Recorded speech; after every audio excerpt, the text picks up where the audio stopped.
Diferentes naturezas de manifestações. Os espíritos atestam sua presença de diversas maneiras, conforme sua aptidão, vontade e maior ou menor grau de elevação. Todos os fenômenos dos quais teremos ocasião de nos ocupar ligam-se naturalmente a um ou outro desses modos de comunicação. Para facilitar a compreensão dos fatos, acreditamos, pois, dever abrir a série de nossos artigos pelo quadro das formas de manifestações. Pode-se resumi-las assim.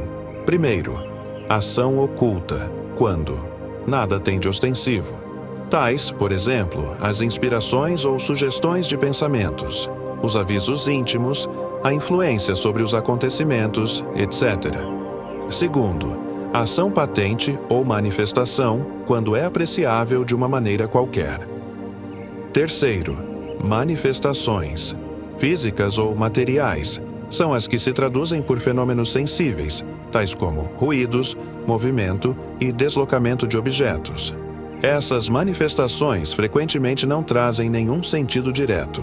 Têm por fim somente chamar a atenção para qualquer coisa e de convencer-nos da presença de um poder extra-humano.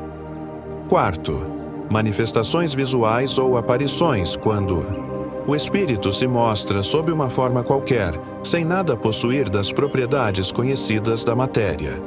Quinto, manifestações inteligentes, quando revelam um pensamento.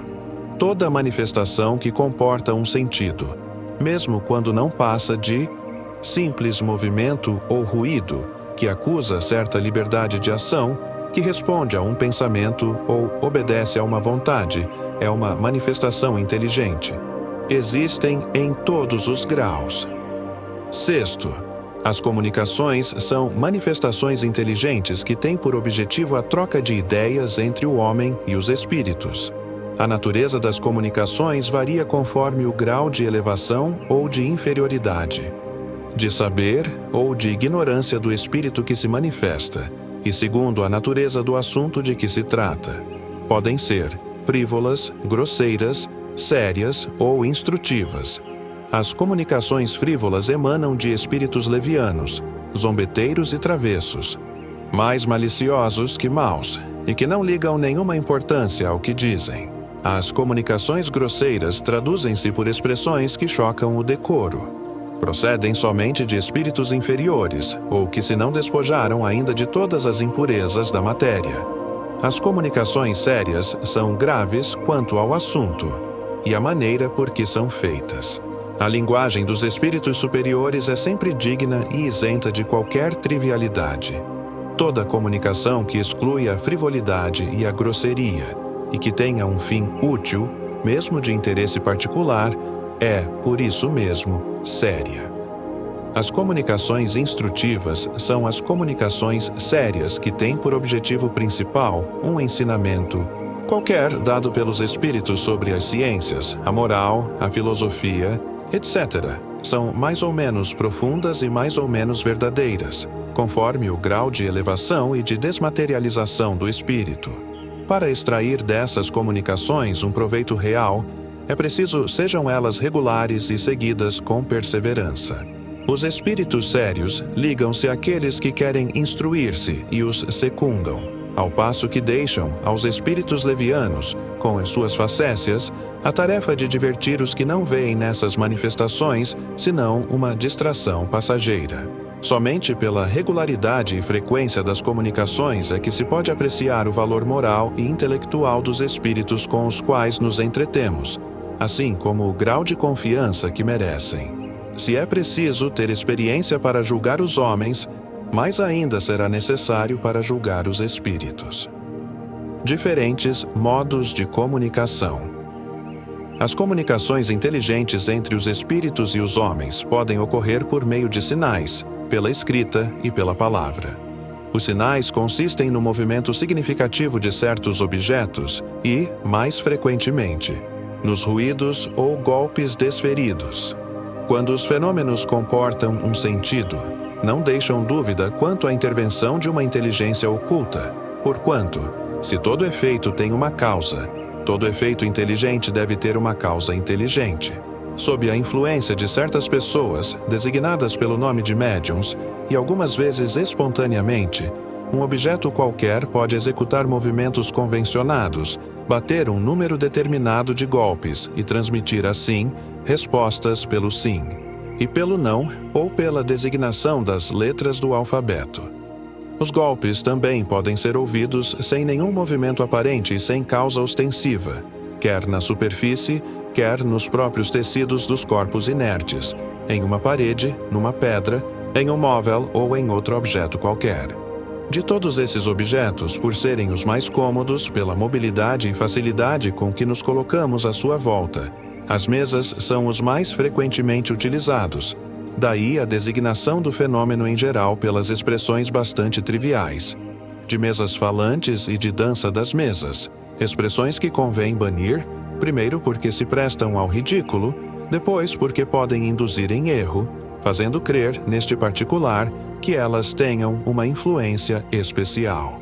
A este modo de comunicação daremos o nome de sematologia espírita, expressão que dá uma perfeita ideia e compreende todas as variedades de comunicações por meio de sinais, movimentos dos corpos ou pancadas. Um de nossos correspondentes chegou mesmo a propor-nos que se designasse especialmente este último meio, o das pancadas, pela palavra tiptologia. O segundo modo de comunicação é a escrita. Designá-lo-emos sob o nome de psicografia, igualmente empregado por um correspondente.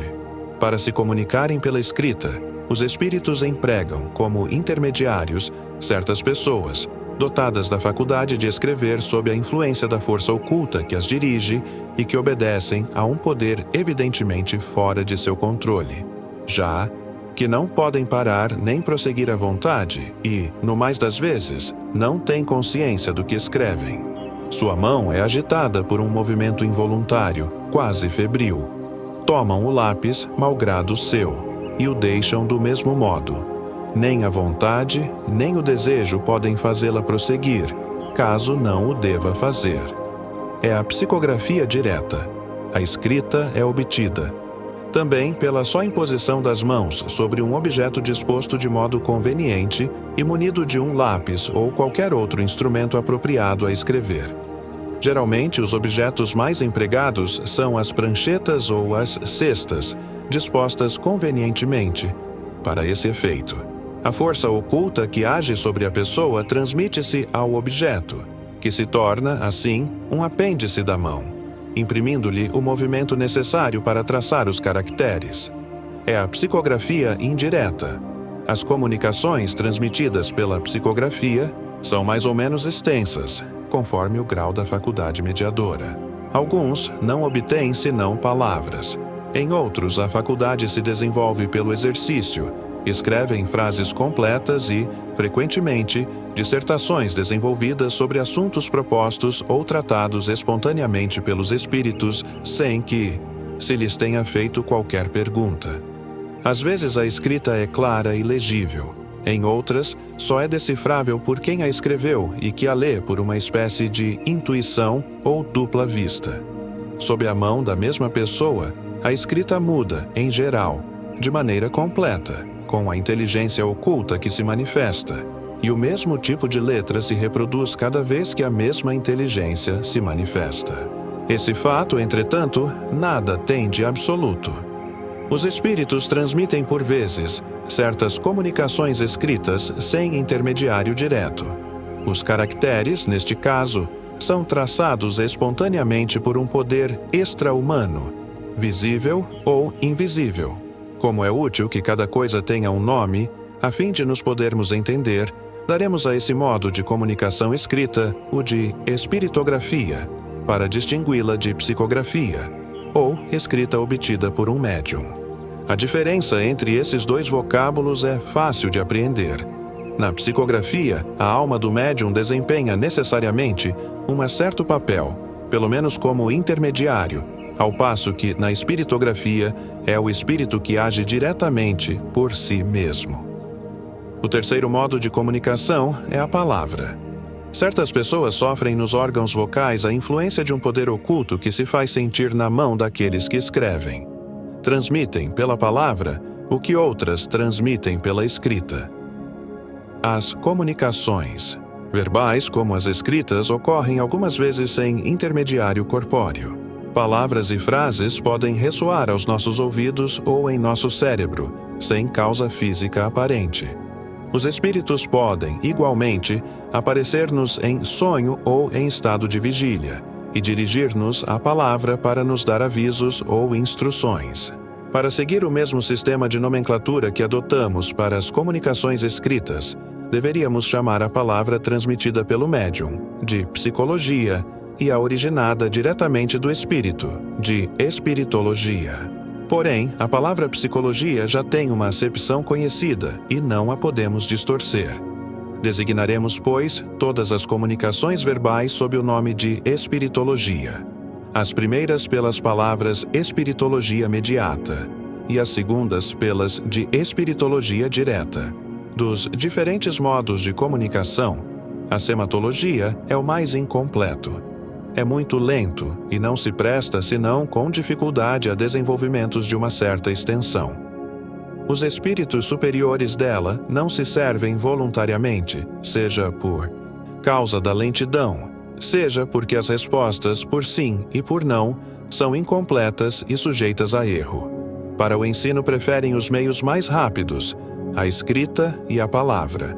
Com efeito, a escrita e a palavra são os meios mais completos para a transmissão do pensamento dos espíritos, quer pela precisão das respostas, quer pela extensão dos desenvolvimentos que comportam.